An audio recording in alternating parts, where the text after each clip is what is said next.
دیکھا جائے گا کہ کون ایمان کے دعوے میں سچا ہے اور کون ایمان کے دعوے میں جھوٹا ہے۔ یہ اللہ تبارک و تعالیٰ کلیئر کرے گا، اسپشٹ کرے گا، واضح کرے گا۔ صرف اتنا ہی نہیں، بخار جانتے ہیں نا، بخار مومن کی زندگی میں اگر یہ بخار بھی آتا ہے، کسی کو اگر بخار بھی ہوتا ہے، اس بخار کے ذریعے سے بھی مومن کی بخشش ہوتی ہے، مومن کا کفارہ ہوتا ہے۔ دلیل حدیث سنیے، مسلم صحیح مسلم حدیث نمبر 2575 اور ترمذی حدیث نمبر 2250۔ اس حدیث سے بھی آپ کو پتہ چلے گا کہ مومن کی زندگی میں اگر بخار آتا ہے، کسی کو بخار ہوتا ہے، تو بخار کے ذریعے سے بھی اس کے گناہوں کو بخش دیا جاتا ہے، معاف کر دیا جاتا ہے۔ کیا حدیث ہے؟ جابر بن عبداللہ سے مروی ہے، وہ بیان کرتے ہیں، دخل رسول اللہ صلی اللہ علیہ وسلم علی ام السائب او علی ام المسیب، یہ راوی کا شک ہے۔ رسول اللہ صلی اللہ علیہ وسلم ام السائب نامی ایک صحابیہ کے پاس داخل ہوئے، یا راوی نے کہا کہ ام المسیب یعنی وہ سائب کی ماں تھی یا مسیب کی ماں تھی۔ اس صحابیہ کے پاس جب نبی صلی اللہ علیہ وسلم داخل ہوتے ہیں،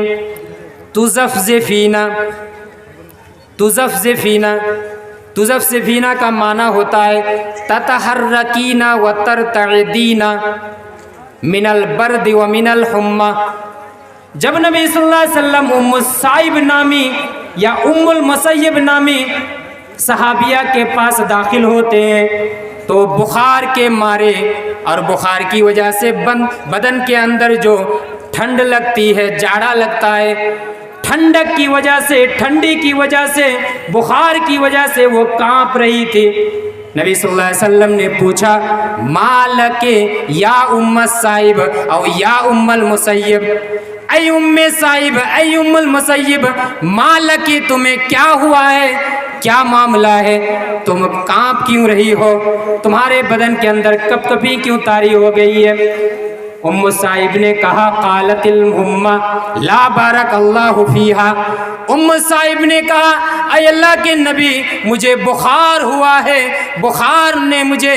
گراس کر لیا ہے، بخار کے اندر میں مبتلا ہو گئی ہوں، لا بارک اللہ فیہا، اللہ تعالیٰ اس میں برکت نہ دے۔ یہ جو ام سائب نے کہا مجھے بخار ہوا ہے اور بعد میں جو کہا لا بارک اللہ فیہا، اللہ تعالیٰ اس میں برکت نہ دے، یہ بد دعا کی طرح سے استعمال کیا جاتا تھا۔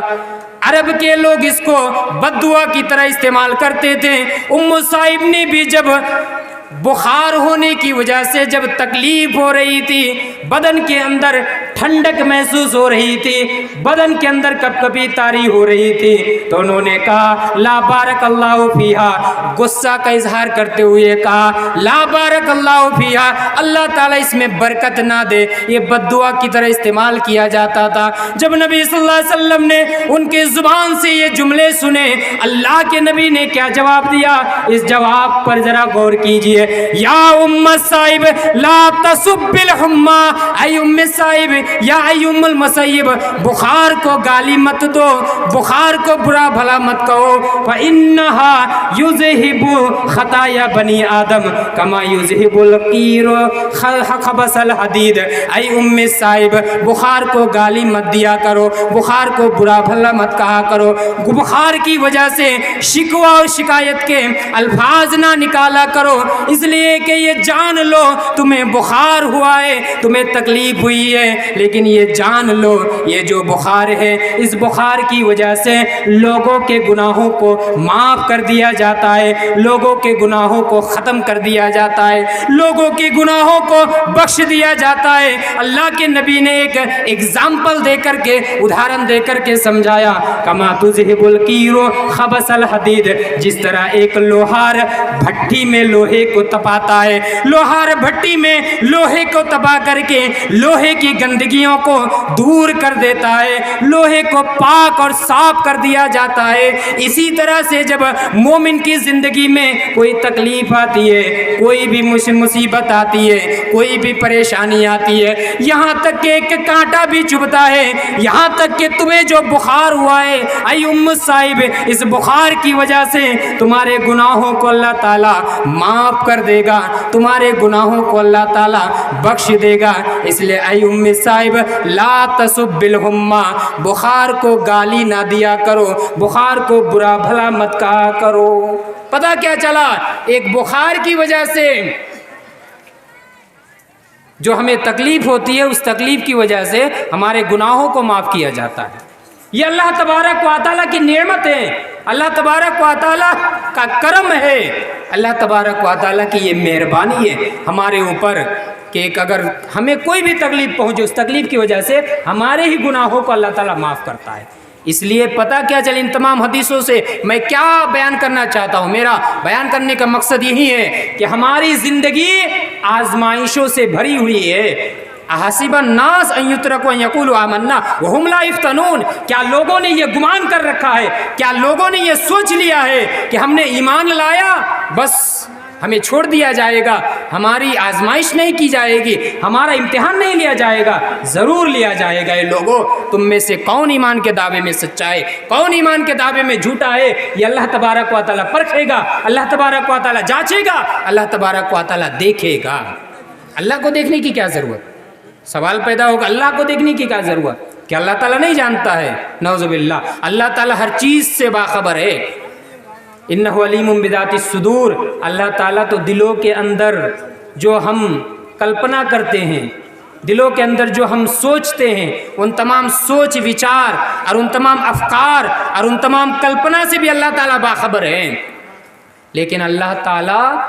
جان لیں گے، اللہ تعالیٰ دیکھ لیں گے، مطلب کیا ہے کہ لوگوں کے سامنے یہ اسپشٹ ہو جائے، لوگوں کے سامنے یہ واضح ہو جائے، لوگوں کے سامنے یہ کلیئر ہو جائے کہ کون ایمان کے دعوے میں سچا ہے اور کون ایمان کے دعوے میں جھوٹا ہے، یہ لوگوں کے سامنے واضح ہو جائے۔ یہ اللہ تبارک و تعالیٰ دیکھنا چاہتا ہے۔ اسی لیے اللہ تبارک و تعالیٰ نے سورہ محمد سورہ نمبر 47 آیت نمبر 31 کے اندر بھی بیان فرمایا، وَلَنَبْلُوَنَّكُمْ حَتَّى نَعْلَمَ الْمُجَاهِدِينَ مِنْكُمْ وَالصَّابِرِينَ، اے لوگوں، ہم تم تمام لوگوں کا امتحان لیں گے، تم تمام لوگوں کی آزمائش کی جائے گی۔ حتی نعلم المجاہدین منکم والصابرین، یہاں تک کہ تم میں سے کون جہاد کرنے والے ہیں، کون اللہ کے راستے میں محنت کرنے والے ہیں، کون شریعت کے دعوت و تبلیغ کے کام میں محنت کرنے والے ہیں، جہاد کے میدان میں اترنے والے ہیں، اور کون صبر کرنے والے ہیں، صبر کا دامن پکڑے رہنے والے ہیں۔ ان تمام لوگوں کا کلیئر واضح ہو جائے، ان تمام لوگوں کا امتحان ہو جائے، ان تمام لوگوں کا یہ دعویٰ بھی سچا ہو جائے، کون اپنے دعوے میں سچا ہے، کون اپنے دعوے میں جھوٹا ہے۔ جگہ جگہ اللہ تعالیٰ نے بیان کیا ہے کہ لوگوں، تمہارے ایمان کی آزمائش ہوگی، تمہارے ایمان کو پرکھا جائے گا، تمہاری زندگی میں مصیبت آئے گی، پریشانی آئے گی، لیکن ان تمام پریشانی کے حالات میں تم صبر کا دامن پکڑے رہنا۔ اور جو آزمائش ہماری ہوگی، ہمارا امتحان ہوگا، اور آزمائش کے بعد جو ہمیں انعام دیا جائے گا، کب دیا جائے گا؟ آزمائش کوئی وقت اگر ہم صبر کریں تو ہمیں انعام دیا جائے گا، آزمائش کے وقت اگر ہم صبر کا دامن پکڑے رہیں تو ہمیں پرائز دیا جائے گا، ہمیں انعام سے نوازا جائے گا۔ لیکن آزمائش کے وقت اگر ہم اپنے زبان سے برے الفاظ نکالنے لگ جائے، اپنے زبان سے شکوہ شکایت کرنے لگ جائے، شریعت کے خلاف باتیں کرنے لگ جائے، تو پھر ہم انعام سے، پرائز سے ونچت ہو جائیں گے، محروم ہو جائیں گے۔ یہ بھی ہو سکتا ہے کہ شکوہ شکایت یا برے الفاظ نکالنے کی وجہ سے آزمائش بھی ہو، پریشانی بھی آئے، پھر ہم گناہ کے بھی حقدار ہو جائیں۔ اس لیے ہمیں ہر موڑ پر، ہر لمحہ اللہ تبارک و تعالیٰ کے امتحان، اللہ تبارک و تعالیٰ کی طرف سے آزمائش کے لیے ہمیں تیار رہنا چاہیے۔ اس لیے کہ نبی صلی اللہ علیہ وسلم نے ارشاد فرمایا، مشہور و معروف روایت صحیح مسلم کی، الدنیا سجن المومن و جنت الکافر، یہ جو دنیا ہے یہ مومنوں کے لیے قید خانہ ہے اور کافروں کے لیے یہ جنت ہیں۔ اس لیے آپ دیکھتے ہیں نا، کافر جو غیر مسلم ہے یہ مرنے سے بڑا ڈرتے ہیں۔ ویسے تو موت سے ہر ایک کو ڈر لگتا ہے، ہم میں سے ہر ایک انسان ڈرتا ہے موت سے، کوئی یہ نہیں چاہتا ہے کہ میں مر جاؤں، وہ آخری کوشش کرتا رہتا ہے، حتی المقدور وہ یہ کوشش کرتا رہتا ہے کہ کہیں جاؤں، کہیں ٹریٹمنٹ کروں، کہیں چکتسا کروں، کہیں علاج کراؤں کہ مجھے کچھ اور وقت مل جائے، کچھ اور حیات مل جائے، ہر کوئی ڈرتا ہے۔ لیکن جو غیر مسلم، جو اللہ کے اوپر ان کا ایمان نہیں ہے، وہ لوگ اور زیادہ ڈرتے ہیں، اس لیے کہ ان کا سب کچھ کیا ہے؟ یہ دنیا ہی ہے۔ دنیا کے اندر وہ جو موج مستی کر لیں گے وہی ان کو ہے، ان کے لیے ہے، مرنے کے بعد آخرت میں ان کو کچھ ملنے والا نہیں ہے، اس لیے وہ سب سے زیادہ ڈرتے ہیں۔ اس لیے نبی صلی اللہ علیہ وسلم نے فرمایا الدنیا سجن المومن، مومنوں کو یہ سمجھنا چاہیے کہ دنیا مومن کے لیے قید خانہ ہے، جیل خانہ ہے، قید خانہ ہے، یہاں اسی طرح سے ہمیں اپنی زندگی گزارنا ہے، لیکن آخرت ہمارے لیے جنت ہے، اور کافر کے لیے دنیا جنت ہے، آخرت ان کے لیے قید خانہ ہے۔ یہ ہمیشہ ہمیں اپنے ذہن و دماغ میں رکھنا چاہیے۔ آگے بڑھتے ہیں۔ میں نے پہلے ہی کہا تھا کہ جن کا ایمان جتنا مضبوط ہوگا ان کی آزمائش اتنی زیادہ ہوگی۔ اب دیکھیے ابراہیم علیہ السلام کی زندگی، اور نبی صلی اللہ علیہ وسلم نے بیان کیا اشد الناس بلاء الانبیاء، سب سے زیادہ اگر آزمائش کی جاتی ہے، سب سے زیادہ اگر امتحان لیا جاتا ہے تو انبیاء کرام کا امتحان لیا گیا ہے،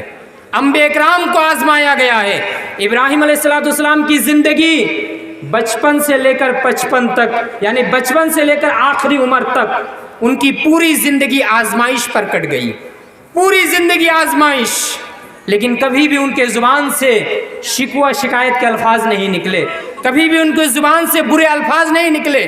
کبھی بھی انہوں نے یہ نہیں کہا اے اللہ کیا میں اکیلا ہی تیرا بندہ ہوں کہ میری آزمائش لیتا جا رہا ہے، میرا امتحان لیتا جا رہا ہے، مجھے ہی پرکھتا جا رہا ہے، کبھی ابراہیم علیہ السلام نے یہ نہیں کہا۔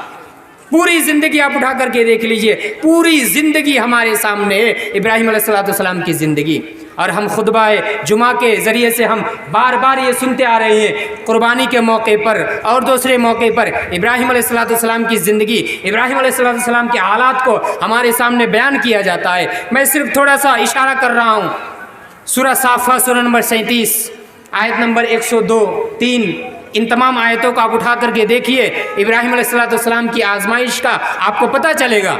فَلَمَّا بَلَغَ مَعَهُ السَّعْيَ قَالَ يَا بُنَيَّ إِنِّي أَرَىٰ فِي الْمَنَامِ أَنِّي أَذْبَحُكَ فَانظُرْ مَاذَا تَرَىٰ قَالَ يَا أَبَتِ افْعَلْ مَا تُؤْمَرُ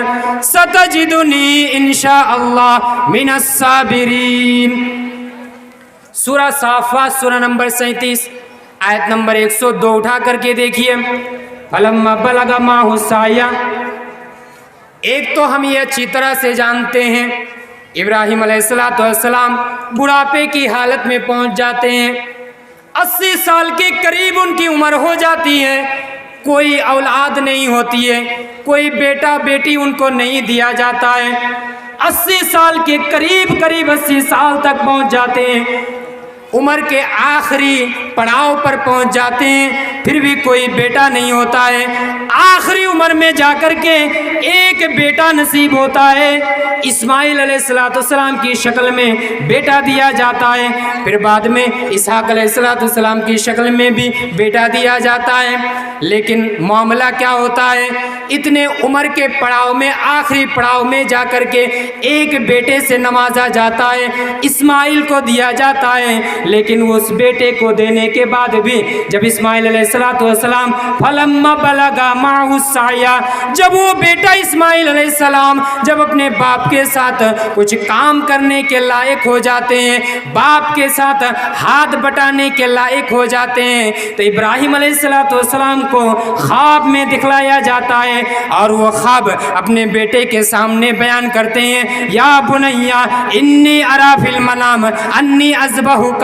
فانظر ماذا تری، اے میرے بیٹے اسماعیل میں نے خواب میں دیکھا ہے، انی اذبحک میں تمہیں ذبح کر رہا ہوں، میں تمہیں قربانی کر رہا ہوں، فانظر ماذا تری، اے میرے بیٹے ماذا تری، تمہاری کیا رائے ہے، تمہارا کیا مشورہ ہے، تمہارا تمہارا کیا ایڈوائز ہے, تمہارا کیا کہنا ہے؟ اے میرے بیٹے اسماعیل, اے میرے لختے جگر, اے میرے بیٹے اسماعیل, تم کیا کہنا چاہتے ہو؟ What do you want to say about this matter, اس معاملے میں, اس میٹر میں تم کیا کہنا چاہتے ہو؟ میرے بھائی اور دوستو, جس طرح پتا جی اسی طرح پتر بھی, جس طرح سے والد محترم اسی طرح سے سنتان بھی, جس طرح ابراہیم علیہ السلام کا ایمان اسی طرح سے بیٹا اسماعیل کا بھی ایمانی جذبہ. تو دیکھیے اسماعیل علیہ السلام کے زبان سے بھی الفاظ نکلتے ہیں, یا ابت افعل ما تؤمر, اے میرے ابو جان, آپ کو جو حکم دیا گیا ہے,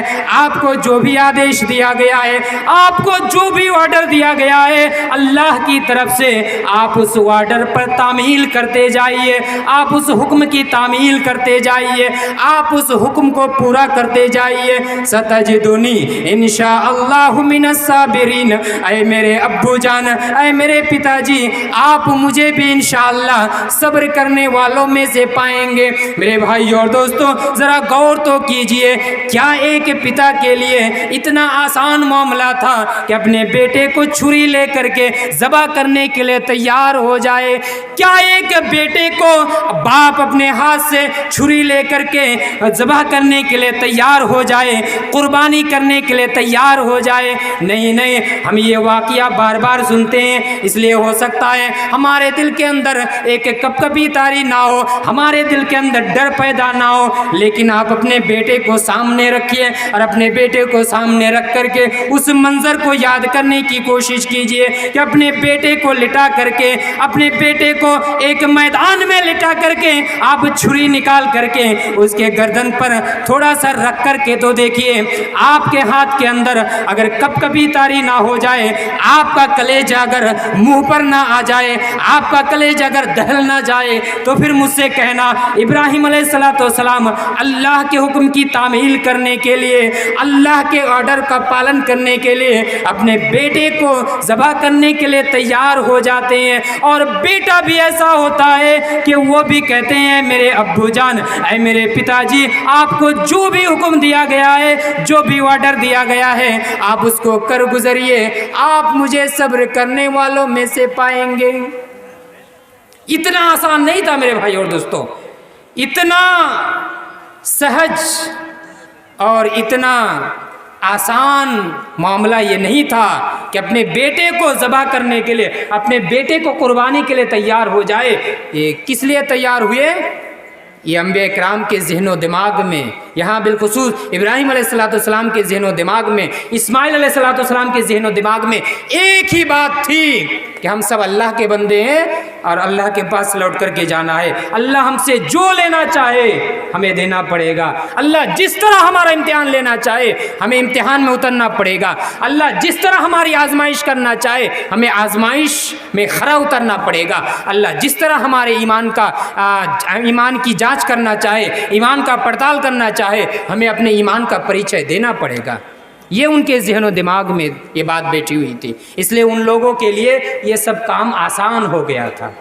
ہمارے ذہن و دماغ میں بھی اگر وہ بات بیٹھ جائے کہ ہم سب اللہ کے بندے ہیں, اللہ جس طرح ہماری آزمائش لینا چاہے, جس طرح ہمارا امتحان لینا چاہے, جس طرح ہمارے ایمان کو جانچنا چاہے, اگر ہم اس طرح اپنے ذہن و دماغ میں بٹھا لیں تو ہمارے لیے بھی جو مصیبتیں ہیں, جو پریشانیاں ہیں, جو مشکلات ہیں, جو بھی تکلیف اور دکھ ہے, جو بھی غم ہے, جو بھی کچھ ہے ہماری زندگی میں, یہ سب آسان, ہمیں سہج اور سرل دکھائی دے گا اپنے آنکھوں کے سامنے. لیکن وہ ایمان ہونا چاہیے, وہ ایمانی جذبہ ہونا چاہیے. صرف اتنا ہی نہیں, ابراہیم علیہ السلام کی زندگی, ایوب علیہ السلام کی زندگی, یعقوب علیہ السلام کی زندگی, ان تمام لوگوں کی زندگی ہمارے لیے ایک ایگزامپل, ایک نمونہ کے طور پر ہمارے سامنے ہے. تمام انبیاء کرام کی زندگی کا آپ مطالعہ کیجیے, آپ کو پتہ چلے گا ان لوگوں نے کیسا کیسا امتحان دیا, نہ جانے کس کس انداز میں ان لوگوں نے اپنی آزمائش پیش کیا, اپنے امتحان کو پیش کیا, اور امتحان میں یہ سب کے سب کھرے اترے. یعقوب علیہ السلام کو دیکھیے, پورا واقعہ بیان کرنے کا وقت نہیں ہے, اشارتاً صرف میں بیان کر رہا ہوں. یعقوب علیہ السلام کے حالات دیکھیے, ان کے بیٹے یوسف علیہ السلام کے واقعات ہم نے سنے ہوں گے بہت سارے موقع پر, خطبہ جمعہ کے موقع پر, میں صرف اشارہ کر رہا ہوں. ان کے بیٹے یوسف علیہ السلام کو ان کے ہی بھائیوں نے پیترا کر کے سازشیں کر کے ان کو جان سے مارنے کی کوشش کی۔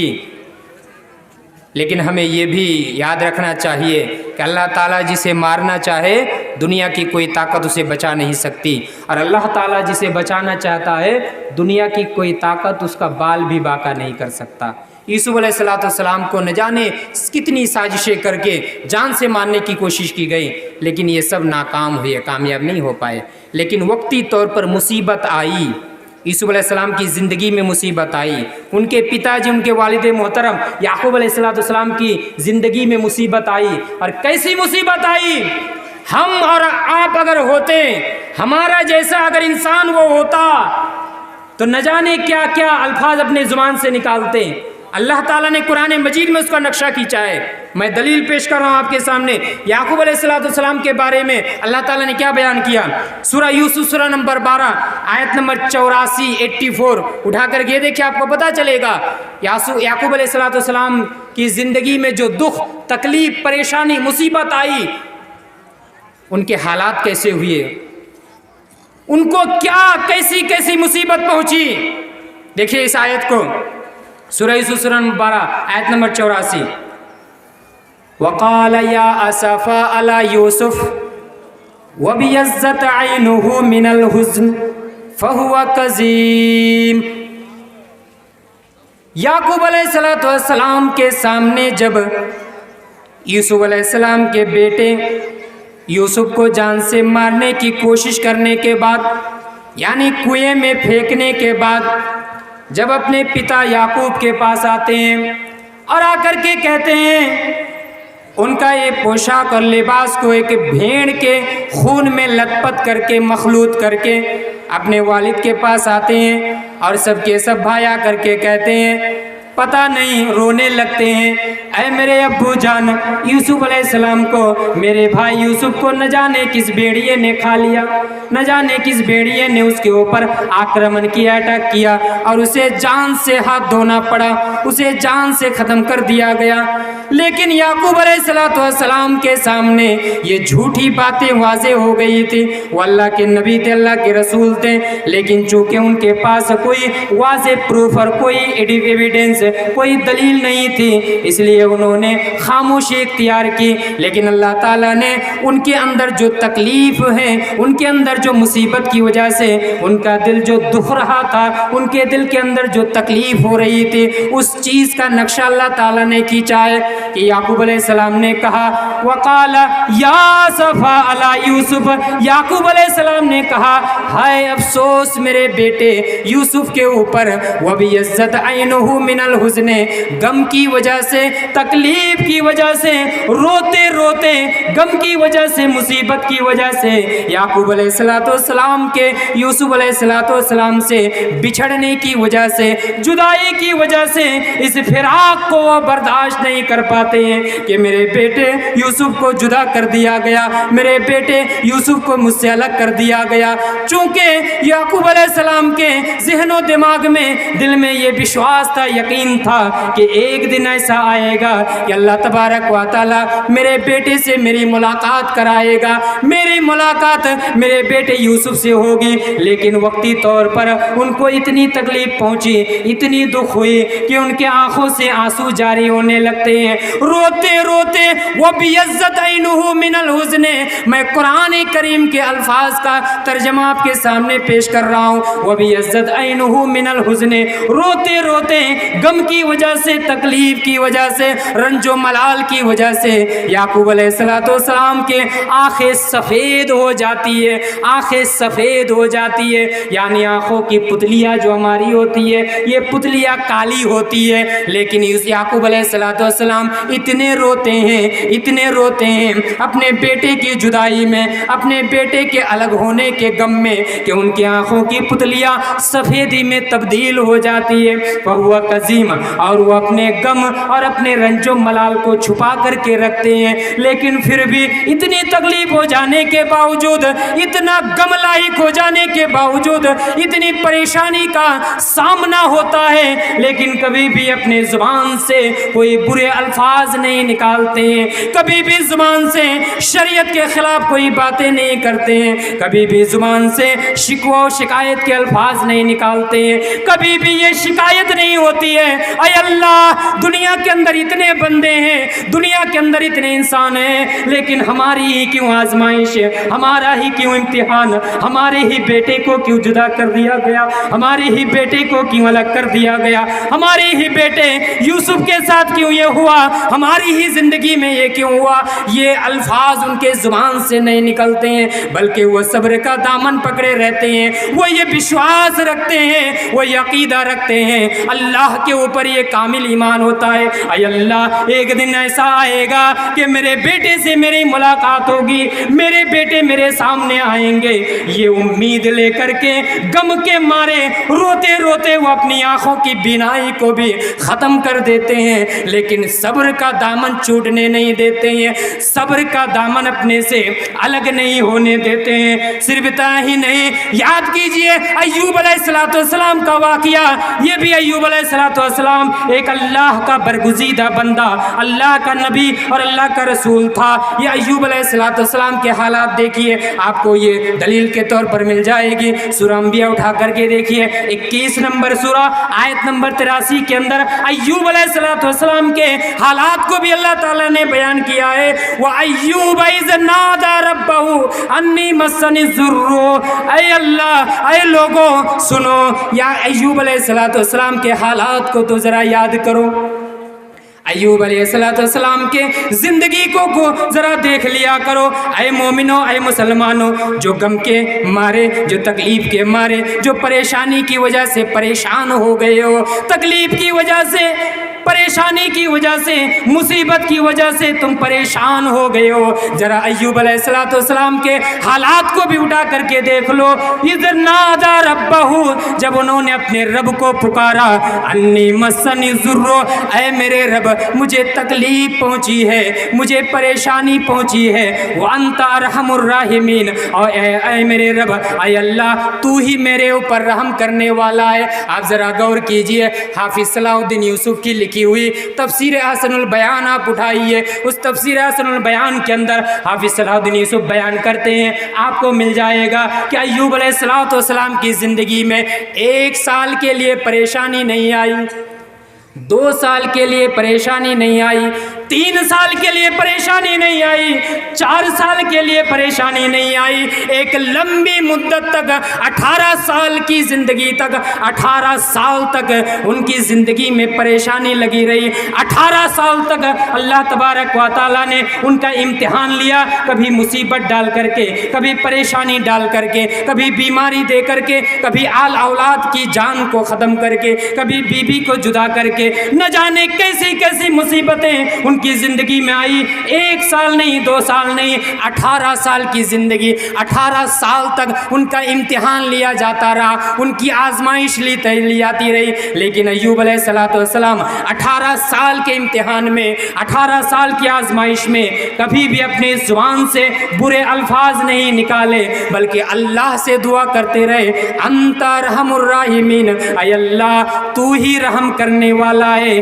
تو ہی مہربانی کرنے والا ہے, تو ہی پریشانی کو دور کرنے والا ہے, تو ہی مصیبتوں سے نجات دینے والا ہے. یہاں یہ ذرا یہ بھی غور کیجئے, ایوب علیہ السلام 18 سال کی زندگی میں پریشانی میں مبتلا ہوتے ہیں, پریشانی میں زندگی گزار دیتے ہیں, لیکن اللہ کے دربار کو چھوڑ کر کے کسی دربار کا رخ نہیں کرتے ہیں, اللہ کے دربار کو چھوڑ کر کے کسی دربار کی طرف جا کر کے ماتھا بھی نہیں ٹیکتے ہیں, یا اپنے زبان سے شکوہ شکایت کے الفاظ بھی نہیں نکالتے ہیں. پورے 18 سال کو وہ اللہ کے لیے نچھاور کر دیتے ہیں, اللہ کے لیے آزمائش میں وہ پار کر دیتے ہیں, لیکن اللہ تعالیٰ سے دعا کرتے رہتے ہیں, برے الفاظ نہیں نکالتے ہیں. یہ ہے انبیاء کرام کے حالات, یہ ہے انبیاء کرام کی زندگی. میرے بھائی اور دوستو, یہ انبیاء کرام کی آزمائش کا معاملہ ہے, یہ انبیاء کرام کے امتحان کا معاملہ ہے. انہوں نے پوری زندگی آزمائش میں گزار دی. ہماری زندگی میں اگر 1 مہینے کے لیے کوئی پریشانی آ جائے، 1 مہینے کے لیے، تو ہم نہ جانے کیا کیا کہنے لگ جائیں گے، ہم نہ جانے کیسے کیسے الفاظ اپنے زبان سے نکالنے لگ جائیں گے. لیکن 1 سال نہیں، 2 سال نہیں، 3 سال نہیں، لمبی مدت تک 18 سال تک ان کی زندگی میں پریشانیاں لگی رہی، مصیبت پر مصیبت، بیماری پر بیماری، 18 سال تک ان کی آزمائش لی جاتی رہی، ان کا امتحان لیا جاتا رہا، لیکن کبھی بھی وہ اپنے زبان سے برے الفاظ نہیں نکالے. اور اسی وجہ سے ان کو خوشخبری سنائی گئی اور ان سے اللہ تعالیٰ راضی ہوا. آپ اٹھائیے سورہ صاد، سورہ نمبر 38 آیت نمبر 44. اِنَّا وَجَدْنَاهُ صَابِرًا نِعْمَ الْعَبْدُ إِنَّهُ أَوَّابٌ. ایوب علیہ السلام کے بارے میں اللہ تعالیٰ نے کہا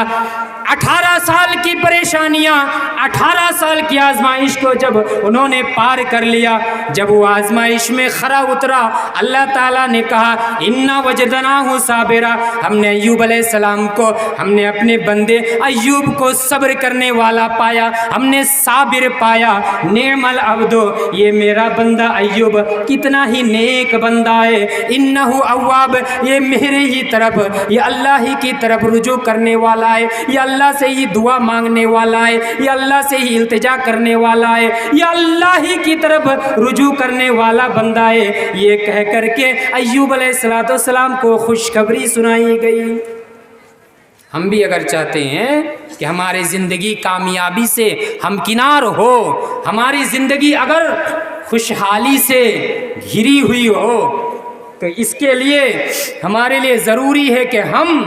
ہماری زندگی میں جب مصیبت آئے، جب پریشانی آئے، جب مشکلات آئے، تو ہمیں صبر کا دامن پکڑے رہنا ہوگا، ہمیں اپنے ایمان کا پریچے دینا ہوگا. تب جا کر کے ہمیں یہ خوشخبری، ہمیں یہ گڈ نیوز، ہمیں یہ سسنگ بات مل سکتی ہے. صرف اتنا ہی نہیں، ایک اور حدیث سنیے اس کے متعلق، بہترین حدیث ہے، ترمذی حدیث نمبر 2396، اور حدیث صحیح الجامع الصغیر، علامہ البانی کی کتاب حدیث نمبر 308. یہ ترمذی کے اندر 2396 حدیث مل جائے گی آپ کو. دیکھیے، ایک بندہ کی زندگی میں جب مصیبت آتی ہے، پریشانی آتی ہے، تو اللہ تبارک و تعالیٰ اس لیے پریشانی ڈالتا ہے، اس لیے مصیبت نازل کرتا ہے کہ اس نے جو بھی کچھ غلطی کیا ہے، جو بھی خطا کیا ہے، اس کی بخشش اس دنیا کے اندر ہی ہو جائے. اور اگر کسی کی زندگی میں مصیبت نہیں آتی ہے اور وہ گناہ پر گناہ کرتا جا رہا ہے، مصیبت نہیں آ رہی ہے، تو اسے یہ نہیں سوچنا چاہیے کہ اللہ تعالیٰ مجھ سے خوش ہے، بلکہ اللہ تعالیٰ نے اسے ڈھیل دے رکھا ہے، مہلت دے رکھی ہے، رخصت دے رکھا ہے، اور اس کے لیے پورا کا پورا عذاب قیامت کے میدان میں، حشر کے میدان میں، آخرت میں مرنے کے بعد اسے پورا کا پورا عذاب دیا جائے گا. اس کا مطلب یہ ہے کہ ہماری زندگی میں کوئی مصیبت آتی ہے تو ہمیں خوش ہونا چاہیے، اس اعتبار سے کہ اگر ہم سے کچھ غلطی ہوئی ہے تو اس کی بخشش ہو جائے گی، ہم سے اگر کچھ خطا ہوئی ہے، ہم سے اگر کچھ گناہ ہوا ہے تو اس کی معافی ہو جائے گی، اس کا کفارہ ہو جائے گا اس دنیا کی کسی تکلیف کی وجہ سے. اور یہ میں اپنی طرف سے نہیں کہہ رہا ہوں، جو حدیث میں سنانے جا رہا ہوں، ترمذی حدیث نمبر 2396، علامہ البانی کی کتاب صحیح الجامع الصغیر حدیث نمبر 308. کیا بیان کیا؟ اذا اراد اللہ لعبدہ الخیر عجل له العقوبۃ فی الدنیا واذا اراد لعبدہ الشر امسک عنہ بذنبہ حتی یوافیہ بہ یوم القیامہ. کیا ترجمہ ہے، کیا معنی ہے، نبی صلی اللہ علیہ وسلم نے کیا بیان کیا؟ ترجمہ سنیے. اذا اراد اللہ لعبدہ الخیر، جب اللہ تبارک و تعالیٰ کسی بندے سے حسن سلوک کرنے کا ارادہ کرتا ہے، جب اللہ تبارک و تعالیٰ کسی بندے کے ساتھ بھلائی کرنے کا ارادہ کرتا ہے، جب اللہ تبارک و تعالیٰ کسی بندے سے اچھا برتاؤ کرنے کا ارادہ کرتا ہے، عجل لہ العقوبۃ فی الدنیا، تو اسے دنیا میں ہی جلدی جلدی سزا دے دیتا ہے، جلدی جلدی اسے شاستی دے دیتا ہے. اگر ہم سے کوئی غلطی ہو جاتی ہے، اگر ہم سے کوئی پاپ ہو جاتا ہے، اگر ہم سے کوئی خطا ہو جاتی ہے، تو اگر اللہ تعالیٰ ہمیں پسند کرنا چاہتا ہے، اگر اللہ تعالیٰ کی محبت ہم سے ہوتی ہے، کسی بندے سے اگر اللہ تعالیٰ محبت کرتا ہے تو اس بندے کو دنیا کے اندر ہی اس کی غلطی کی سزا دے دی جاتی ہے۔ یعنی اس دنیا کی جو سزا ہے، دنیا کی جو شاستی ہے، یہ آخرت کے معاملے میں آخرت کے سامنے کچھ بھی نہیں ہے۔ اس لیے جب اللہ تعالیٰ کسی بندے کے ساتھ بھلائی کرنے کا ارادہ کرتا ہے تو دنیا کے اندر ہی جلدی سزا دیتا ہے، لیکن جب اللہ تبارک و تعالیٰ کسی بندے کے ساتھ برا برتاؤ کرنے کا ارادہ کرتا ہے، جب اللہ تعالیٰ کسی بندے کے ساتھ برا برتاؤ کرنے کا اچھا کرتا ہے تو اللہ تبارک و تعالیٰ کیا کرتا ہے؟ امسک عنہ بذنبہ، اس کے گناہوں کی جو سزا ہے، اس گناہ کی سزا کو روکے رکھتا ہے، حتی یوافیہ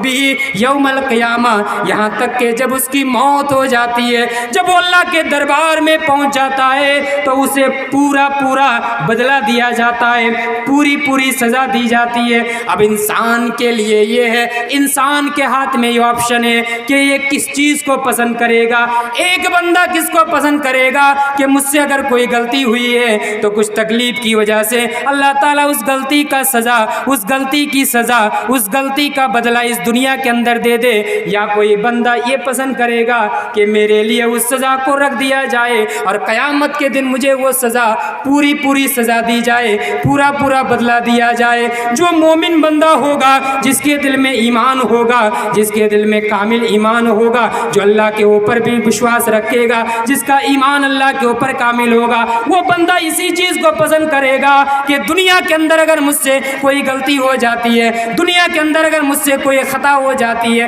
دنیا کے اندر اگر مجھ سے کوئی اگر چوک ہو جاتی ہے، اس غلطی کی سزا، اس غلطی کا بدلہ اللہ تبارک و تعالیٰ مجھے دنیا کے اندر ہی دے دے۔ اس لیے کہ ہم بندے کے اندر یہ سہن شکتی نہیں ہے، ہم بندے کے اندر یہ برداشت کرنے کی طاقت ہی نہیں ہے کہ ہماری سزاؤں کو روک رکھ دیا جائے، روک کر کے رکھ دیا جائے اور قیامت کے میدان میں ہمیں پوری پوری سزا دی جائے۔ یہ کسی بندے کے لیے قابل برداشت نہیں ہے، یہ برداشت کرنے کے قابل نہیں ہے۔ اس لیے میرے بھائی اور دوستو، ہماری زندگی میں جو مصیبت آتی ہے، جو بھی تکلیف آتی ہے، جو بھی پریشانی آتی ہے، جو بھی کچھ ہوتا ہے، یہاں تک کہ بخار بھی ہوتا ہے، اس بخار کے ذریعے سے ہمارے گناہوں کی بخشش ہو جاتی ہے۔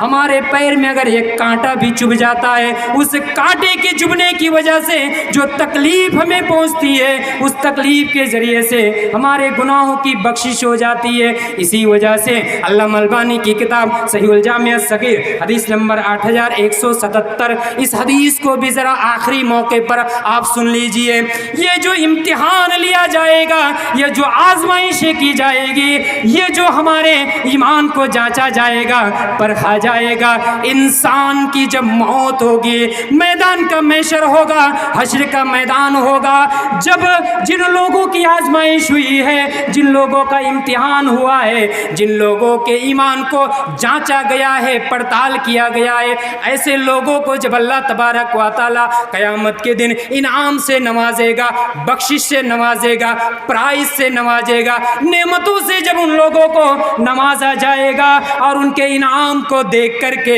جن لوگوں کی آزمائش نہیں لی گئی ہوگی، جن لوگوں کا امتحان نہیں لیا گیا ہوگا، ایسے لوگ یہ امید کریں گے، ایسے لوگ یہ خواہش کا اظہار کریں گے۔ وہ حدیث اس طرح سے ہے، یود اہل العافیہ یوم القیامت حین یوتا اہل